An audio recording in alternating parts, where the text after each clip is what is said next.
processing units, the GPUs that are essential. And I was just reading more about this in this hardware for building and running today's advanced AI.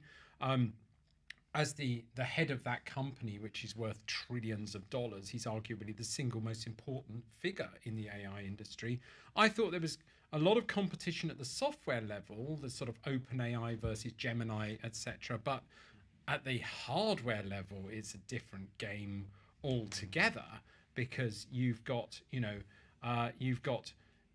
huge parallel processing power of the Nvidia chip.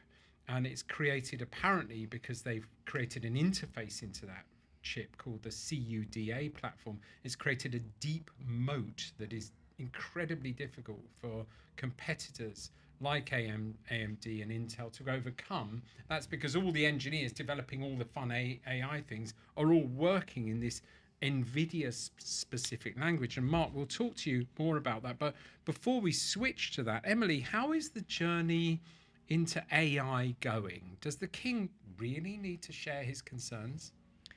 I think he does, and I think that really highlights the role of the head of state as a non-political actor. So the king isn't there to say to take a stand on behalf of any particular actor, or to sort of try and lure investment into the country, or to do what a political actor would do.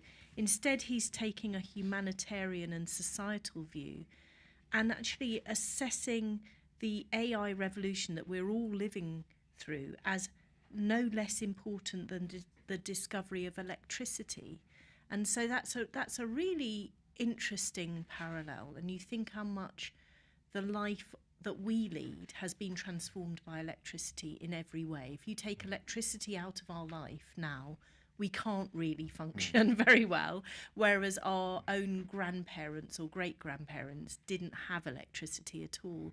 And electricity has transformed what people do for a living, and this is one of the main themes of the King's statement, is like, we need to have a responsible attitude. The people who have power in this game need to also exercise that with responsibility and think about the impact on people's livelihoods and on democracy.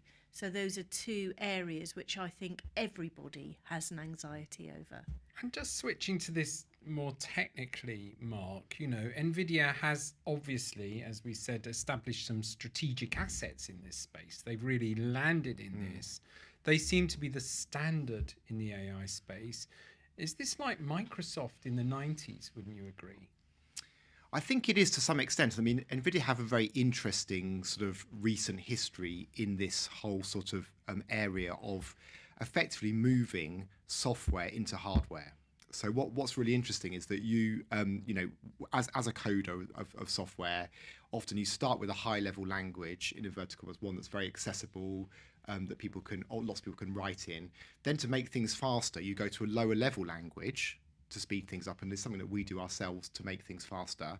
But to go even faster, you actually embed that software effectively in the hardware itself, and you make the hardware much more capable to do specific tasks. And what Nvidia have done successfully with the GPU market, for example, is effectively speed up, for example, gaming by making those critical functions actually run at the hardware level, and also with sort of mass minimization of particularly the footprint. They've managed to get thousands of sort of these little processes embedded into devices. So now, so they're basically, just to recap, they're capturing what was developed for aggressive gaming, which really uses those processes and those parallel processes embedded in chips.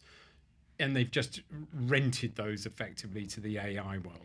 Correct, because it's very similar. I mean, AI requires the same sort of processing as gaming. So Nvidia have they're very strong in the game anyway, of that sort of mass processing.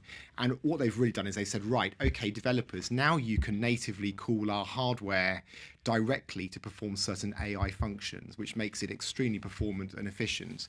And of course, that's pragmatically the best way to do these things. So I think they've got a precedent for that, and they've established themselves. And you're right, there is no obvious competition to that.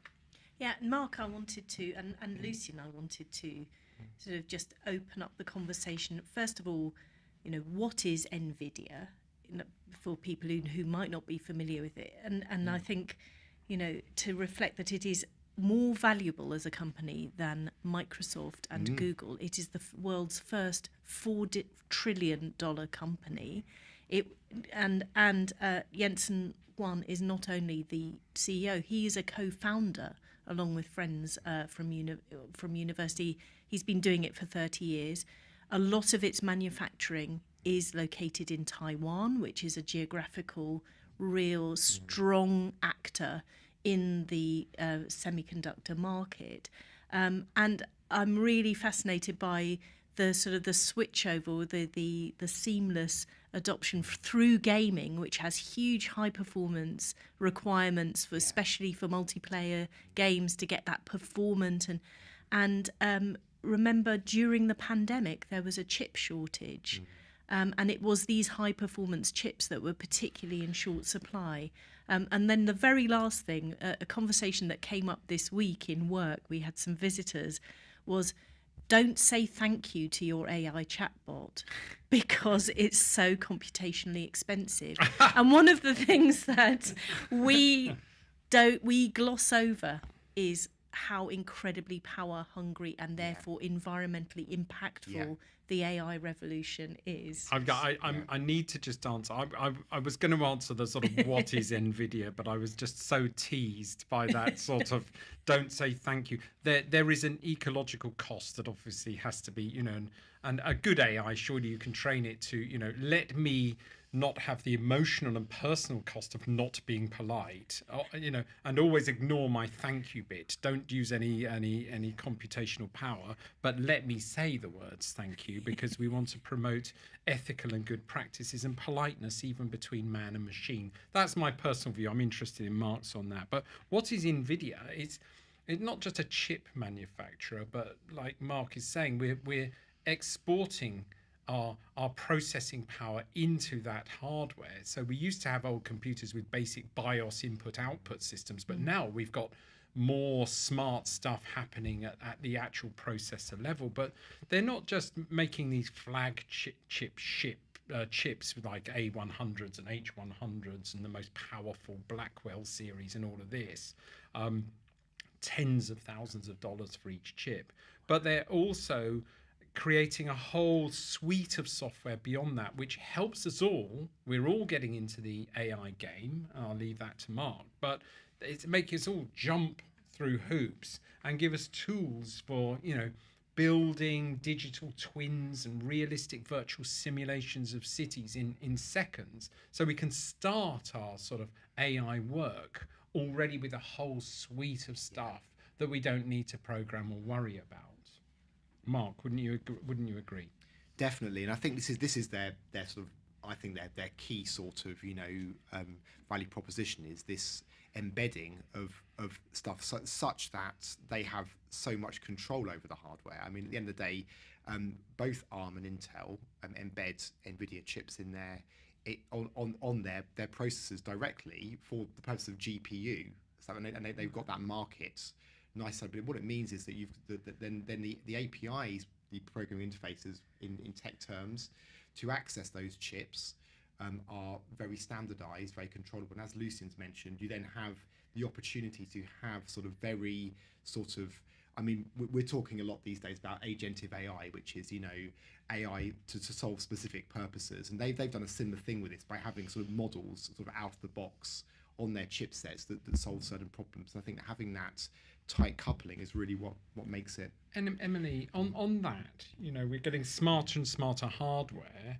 Turning this on its head, I've thought, well, what can, I mean, we've got all these AI companies on top, and some of the AI LLMs are doing really stupid things and advising people to do really bad things, And I thought that's all at application and programming and learning level. And I thought, what can Nvidia do to help against this, because they're producing chips, and actually I dug into it, and they're trying to do quite a lot, sort of Nvidia MIMO guardrails, an open source toolkit that allows developers to build in programmable rules to enforce topical controls to prevent AI from discussing sensitive or dangerous topics, stop AI from providing false information, block the AI from jailbreaking its own rules and becoming an aggressive robot sort of taking over the world.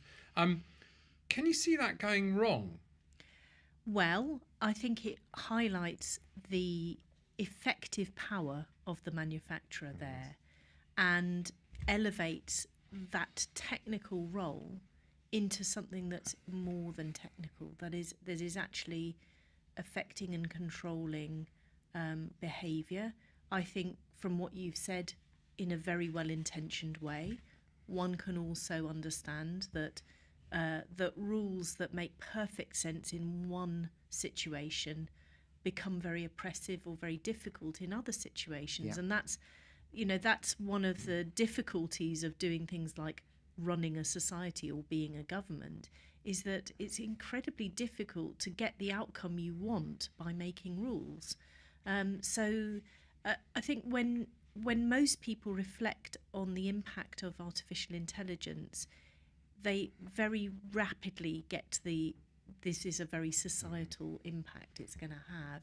It transforms chip manufacturers that nobody's ever heard of, nobody really thinks about, into very, very very, very powerful, not just powerful economic actors, but also powerful in setting the rules of the road. But on the other hand, don't we want that? Because there's stories, as there were in the paper this week, of AI chatbots encouraging vulnerable individuals to go down very harmful paths. I'm not going to go into the detail of that.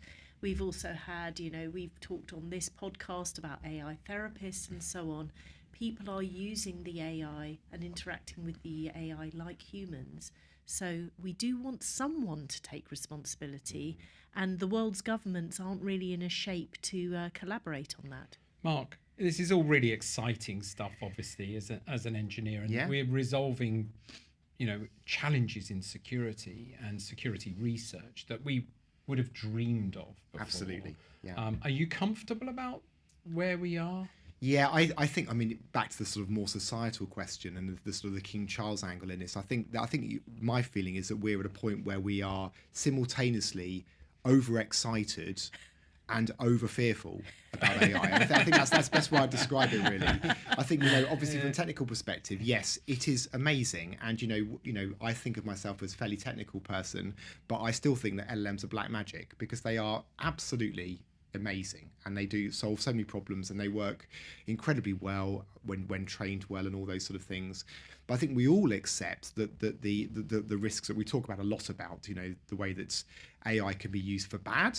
We work in the scam fighting industry, and we know that the bad actors are using these tools for bad. And the more that Nvidia make available powerful tools, the more harm we can see from bad actors as well. So I think there's that side of it. I think one other little side point I wanted to throw in was back to the question about being able to set up rules and set up controls. One of the sort of interesting corollaries of the high performance architecture is that people such as Apple are moving now to AI on device, and therefore not remote AI. And of course, in those scenarios, it's much harder to benefit from the collective training that you get from a public, because one of the benefits of public trained models is that that things will be informed by lots of content, and things will be tightened up. But when you work in a more offline environment, which is becoming preferable in many ways to get the fastest response, you end up with models that are either very out of date or not trained in the same way, and therefore I think the risks of inappropriate content is enhanced there. Thank you very much. This topic is going to roll and roll. Yeah. Obviously, when the King wades in there, and we haven't even heard what Harry and Meghan think yet, this really does attract attention. Out there, do you think that AI is under control? Is the King right to remind us of the potential for evil? Thanks. It's time for our guilty pleasure online.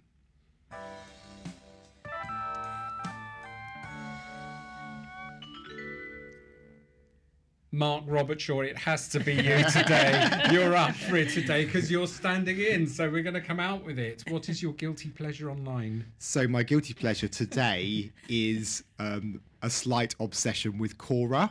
Have you come across Quora?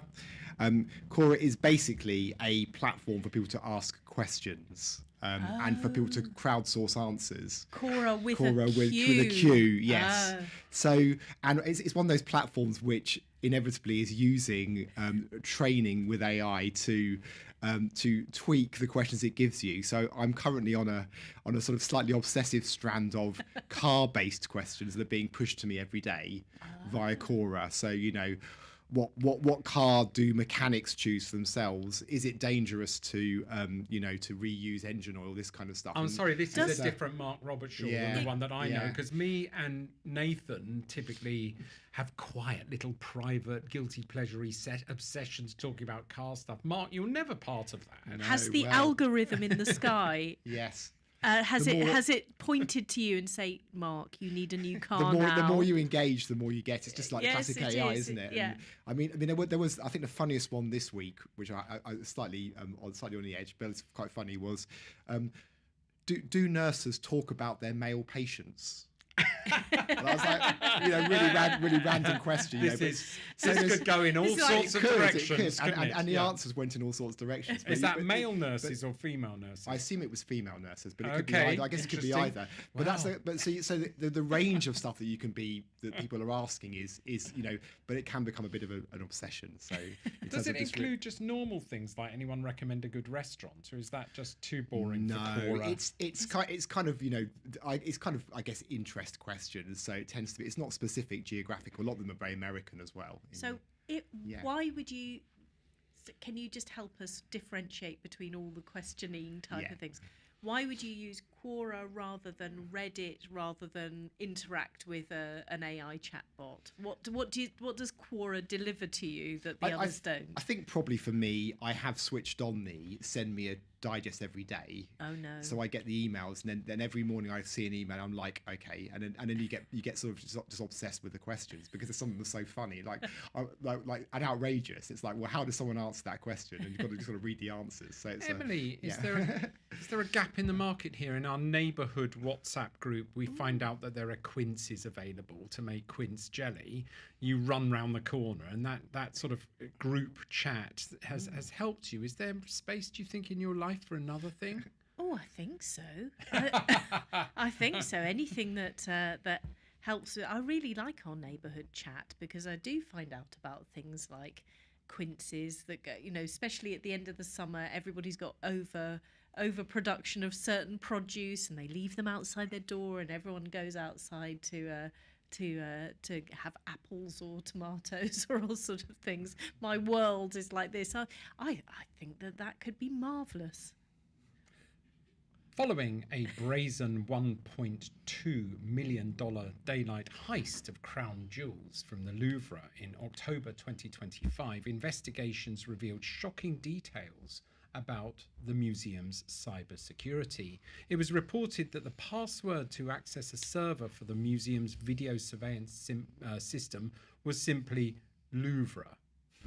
This wasn't a new issue. France's National Cyber Security Agency had reportedly flagged this trivial password as a major vulnerability in an audit as early as 2014. The audits also noted other serious security flaws, such as running critical systems on outdated software like Windows 2000 and XP, if anybody remembers those. I certainly do. The revelation that one of the world's most prestigious cultural institutes holding priceless artifacts was protected by such a basic password led to widespread disbelief and ridicule. Mark, what's the problem here? I don't really know where to start here. Well, I mean, you can see what's happened here clearly. I mean, they've the Louvre have purchased the security system back in 2014. Somebody has set up a temporary password, and to quote one of my colleagues this morning, temporary fixes are always permanent fixes. So nobody ever goes back and revisits things that's up. So that's the first problem. So that's interesting. So that's, in a way, that's kind of, and we know a lot about Internet of things, devices coming with standard passwords, and there are the problems with that.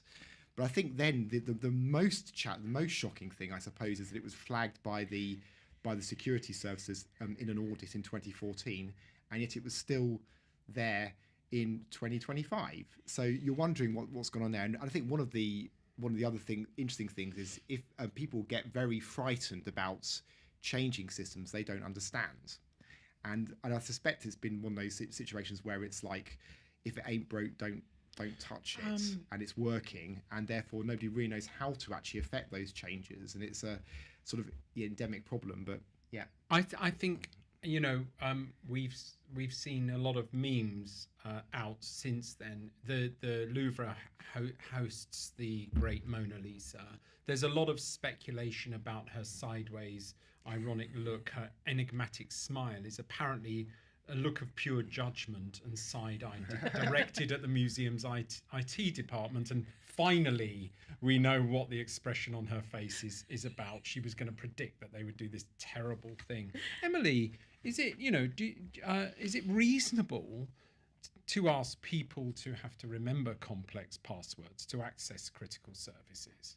I think the whole episode reminds us that whatever business you're in the business of cybersecurity, whether you like it or not. And I can just imagine the huge culture clash from this. If you are working in the Louvre Museum in Paris, you've reached the top of your field in your respective expertise. And how much patience and interest do you think people who can, date some incredibly priceless jewellery, $100 million worth of jewellery, this incredibly beautiful stuff, the Mona Lisa, priceless cultural artifacts, that's their world. And some nerd from the IT department giving them a complex password. I can just imagine there's quite a clash of cultures there. And it does also, remind one, we often talk about cybersecurity in healthcare. You've got these huge systems where many people need to be able to access the same thing at the same time. Now, I'm not convinced that the security cameras in the Louvre are a case of that. I don't think many people in the organisation would need to access those. So I don't understand why it was such an easy password. I would say I don't think there's any link that's been alleged between the cybersecurity failings that are alleged and the actual heist itself. That seems to have been a different thing. The cameras were not compromised, but clearly it would be very, very easy to do. And as Mark says, the fact that it was pointed out in an audit 10 years ago and apparently not remediated doesn't sound brilliant.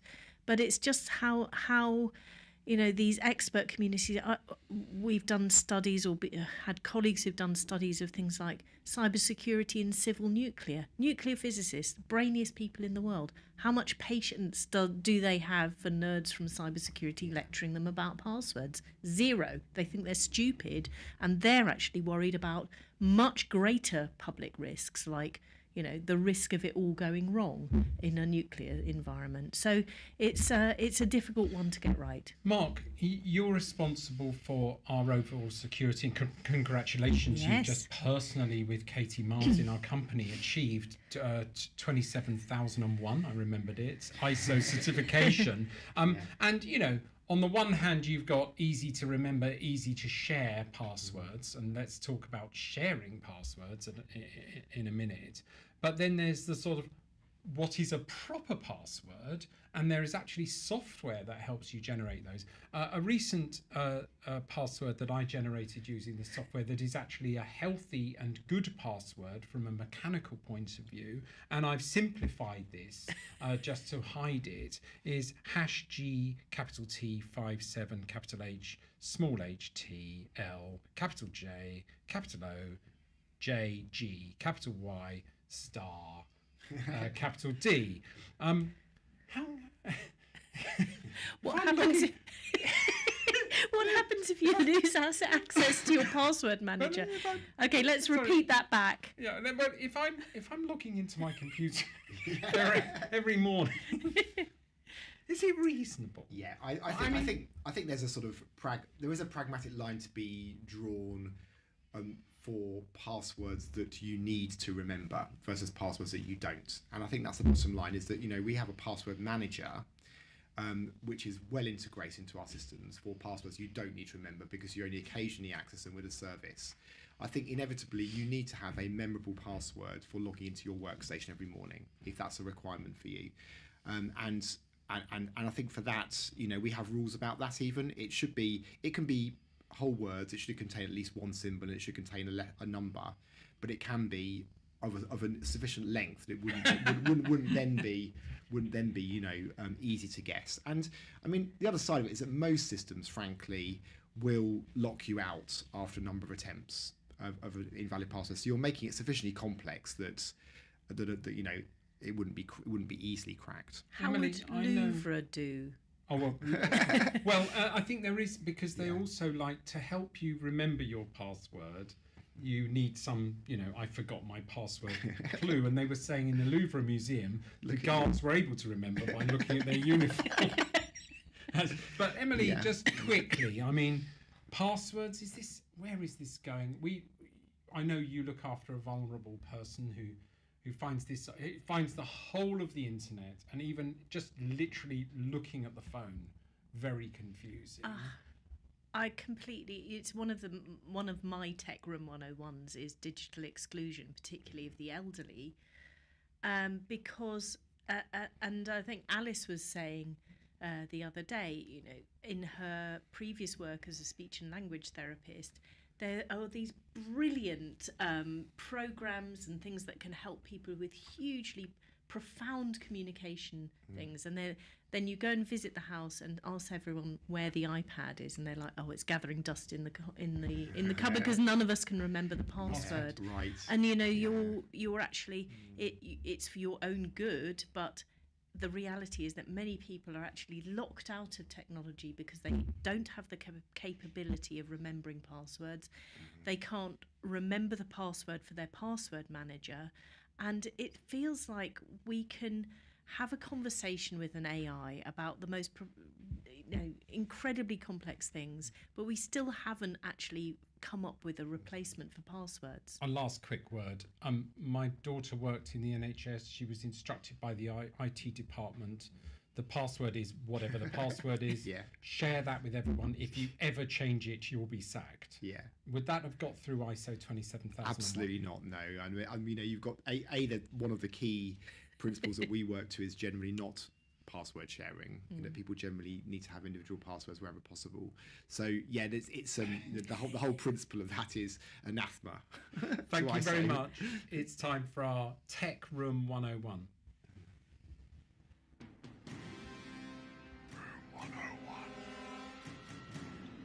I'm really excited because Alice is away, and normally Alice and Emily get together and they ban me from Tech Room 101 because I've got too many things to complain about. Lucian Taylor, what is your Tech Room 101? Oh, goody. It's the Oxford Congestion Charge System. It's the LTN system and the Oxford Congestion Charge System, which is a temporary scheme to replace traffic filters, and which is itself a scheme to reduce traffic in Oxford. Can you tell me what LTN means? It's a part of an initiative to create a low traffic environment. Let's face it, like all cities, there's too much traffic. You look at cities like Montpellier in France, where they've got that, and they built fantastic tram system. The Hague in the Netherlands, a fantastic tram system that just goes straight through roundabouts and things. Beautiful. Really exciting. Everyone loves it. I'm not a fan of buses. The bus drivers are under pressure. I have said it. They're under pressure, they're poorly paid, and sometimes you don't get the most happy experiences as you're getting on the bus. The buses themselves are hemmed in and jammed in, and it's a poor system. And Oxford's a very, very challenging city with 3 bridges to take you into the centre of a very crowded city. So there are clearly issues. So the challenges are quite big, wouldn't you agree? But what we've got is we were going to have a traffic filter scheme, which is basically a lottery, well, not really a lottery, a reduction, a sort of a number of tickets you could use, and limiting your number of journeys into Oxford for no money. And that's been hampered by another thing, which is my Tech Room 101, which is the Oxford Railway Bridge in Botley Road system, where they've shut the road to basically reroute some wires, and they've shut it for many, many years, and that's become an unlimited amount of work. Mark, you're aware of computers and networking and cables. It's obviously very challenging if all the networks and cables for a city like Oxford are going under a bridge as well as a road. That's not a trivial job, is it? No, not at all. And I think the ambitious work they're doing, in Botley at the moment is, well, I mean, one of the challenges we've had as residents is understanding quite why they're doing what they're doing, and what the need. We're being told they're adding lines, but it's very unclear that the lines are being added. So I think the Botley Bridge fiasco has been interesting, and there's been obviously lots of problems with that and lots of delays, and of course that's now impacted the plans, as you say, the plans for sort of traffic filtering. But I think what they've come up with instead, rather than putting their hands up and saying, actually, we've messed up, we've missed our time frames, the bridge is going to carry on, so we're just going to put it on hiatus. They've instead thought to themselves, we still want the money, so we're going to put some sort of temporary system in place. I'm not clear. When I looked at the traffic filter scheme, which is basically saying, if you own a car in Oxford, you can only drive in for 100 days out of 365 days a year, and that's it. No money. It's all about just permits. That's right. And fines if you overreach that. Emily, why do you imagine, obviously we're absent any information, why do you imagine that they've replaced a non-revenue generating traffic filter scheme with a temporary revenue generating congestion charge? Well, I think it's possible, I don't know, that the temporary revenue generating scheme might become a permanent revenue generating scheme after a trial period. It may well be, as stated, that it's to cover the period with an unknown end when the Botley Road will reopen, and so it's a temporary measure. I really couldn't say.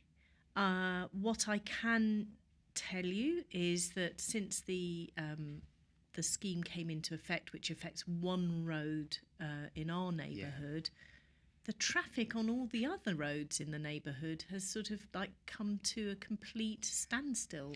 So I'm not sure that the overall objective of reducing car use is actually happening. No. It may well be a revenue generator, and that can be, we all want well-funded public services at the local level, so that can do that. But is it actually achieving the environmental goals that I think that the council and many of the people in the city want to see achieved? I'm just finding this too interesting. Yeah, it's too stressful. This is the Tech Room 101 is normally a 3-minute throwaway. We need to set aside another 4 hours for this, obviously. But Mark, this whole rubbish is going to be mediated by a software system that people, like old people that I know, have to really get their head round. And what I call a sort of negative feedback system, where you do your 100 journeys, and unless you're obsessive, you've got to log into a website and log into the website, remember that, and find out how many journeys you've done, or suffer a penalty fine. Have you used this software at all? I have, and it's interesting. I was chatting with my wife this morning about this very, very issue, because she has found herself as tech support in her team at work to help people actually navigate this really quite esoteric software system they've built. I mean, we look at the Gov UK software, for example, and we see big, bold, easy to use systems. And we look at the Oxford congestion charge system, and it's a very difficult system to navigate, to apply for in the first place. But even harder, I mean, I'm a technical person, it took me 15 minutes to actually locate where to go to look up how many permits I've used, and you can look it up, but it's did it give you the correct amount? well, it didn't. I don't know how real time it is. I have to confess, I looked on the same day, and it may be that it's a couple of days latency there, but I mean, it's questionable how good the software is anyway.